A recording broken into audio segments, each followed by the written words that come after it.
सभी को नमस्कार। परमादरणीय एडवोकेट नरेंद्र जोशी जी को कोटि कोटि प्रणाम। मैं वीएस चौधरी राजस्थान से बोल रहा हूँ। मैं प्राइवेट जॉब करता था। प्राइवेट जॉब का मिलना और छूट जाना लगा रहता है। अपनी आवश्यकताओं की पूर्ति के लिए मैंने सबसे पहले एनबीएफसी कंपनी से लोन लिया और उसके बाद में शुरू हुआ खेल सिविल स्कोर और परिवार समाज में अपने प्रतिष्ठा बचाने का। जब भी जॉब छूट जाता ईएमआई भरने के लिए दूसरी एनबीएफसी कंपनी से, फिर तीसरी एनबीएफसी कंपनी से, ये क्रम लगातार चलता रहा। पता ही नहीं चला कब मैं लोन के दलदल में धंस चुका हूँ। अब सबसे बड़ी समस्या ये होगी कि जितनी मेरी सैलरी थी लगभग उतनी ही ईएमआई भर रहा था, पर हर महीने में घर का खर्च चलाना मुश्किल हो गया था। मन में गलत ख्याल आने लगे थे।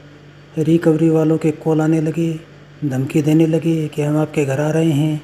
अब करूं तो करूं क्या, कुछ समझ में नहीं आ रहा था। मल्टीपल लोन थे तो एक एक दिन में 150-200 कॉल आ रहे थे। फिर एक दिन यूट्यूब के ऊपर रिकवरी वालों से कैसे बचाव किया जाए ये वीडियो देख रहा था। खूब सारी वीडियो देखे, फिर उन्हीं में से मैंने एक वीडियो देखा जो माननीय नरेंद्र जोशी जी का था। एडवोकेट साहब के वीडियो ऐसे बने हुए थे कि उनको देखने के बाद में मन में सांत्वना मिली। मैंने झट से उनके यूट्यूब चैनल के ऊपर विज़िट किया, ढेर सारे वीडियो देखे, दिल को सांत्वना मिली। फिर मैंने एडवोकेट साहब का कॉल बुकिंग में जाने का निर्णय किया। कॉल बुकिंग ली। फिर एडवोकेट जोशी साहब की तरफ से कॉल आया, जो पहला कॉल इन्हीं की तरफ से आता है। सारी बातें हुई। जोशी साहब ने बहुत ही प्यार से पूछा कैसे आपके लोन हुआ, कितना लोन बाकी है, कितना लोन है, कितनी ईएमआई आपने भर दी। सारी बातें मैंने एडवोकेट साहब को बताई। फिर एडवोकेट साहब ने कहा कि आप प्रायर नोटिस भेजो। ठीक है, मैंने एडवोकेट साहब से प्रायर नोटिस तैयार करवाया। फिर एडवोकेट साहब ने एक इंटीमेशन लेटर भी तैयार करके दिया और एडवोकेट साहब ने कहा कि इंडियन पोस्ट से प्रायर नोटिस को भेजना है, उनकी डिलीवरी रिपोर्ट निकालनी है, रसीद है उसको संभाल के रखना है। मैंने सारे काम किए।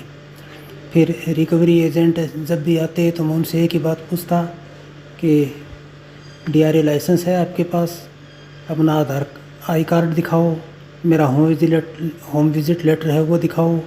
तो होम विजिट लेटर का नाम लेते ही वो धीरे धीरे एजेंट हैं उनके आने कम हो गए और जो कंपनियों से कॉल आ रहे थे वो भी बिल्कुल से कम हो गए।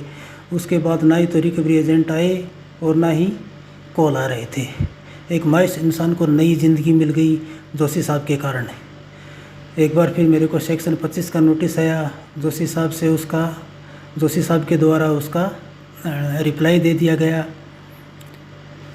माननीय जो कुछ भी होगा उसका निवारण माननीय एडवोकेट नरेंद्र जी जोशी साहब की सलाह से सब कुछ सही हो जाएगा। अब सभी प्रकार के लोन से संबंधित परेशानियों से निजात मिल रही है।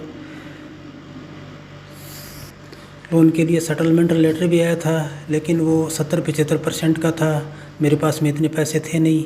मैं चाहता था कि भाई लगभग 20-25% तक हो जाए तो मैं भर सकता हूँ। वो उतने में हुआ नहीं तो आगे हो जाएगा, उसकी कोई दिक्कत नहीं है। और अब माननीय नरेंद्र जोशी साहब एक नया कोर्स लेकर आ रहे हैं जो डेब्ट मैनेजमेंट कोर्स है, जो कि 1 अप्रैल से शुरू होगा, जो कि लोगों को कर्ज से निकालकर खुशहाल ज़िंदगी देने का काम करेगा। अंत में मैं यही कहूँगा, आदरणीय एडवोकेट नरेंद्र जी जोशी साहब हमारे साथ हैं तो डर किस चीज़ का है। ईश्वर से प्रार्थना करता हूँ कि मेरी उम्र भी जोशी साहब को लग जाए, जो दीन दुखियों की निस्वार्थ भाव से सेवा कर रहे हैं। राधे राधे, प्रणाम।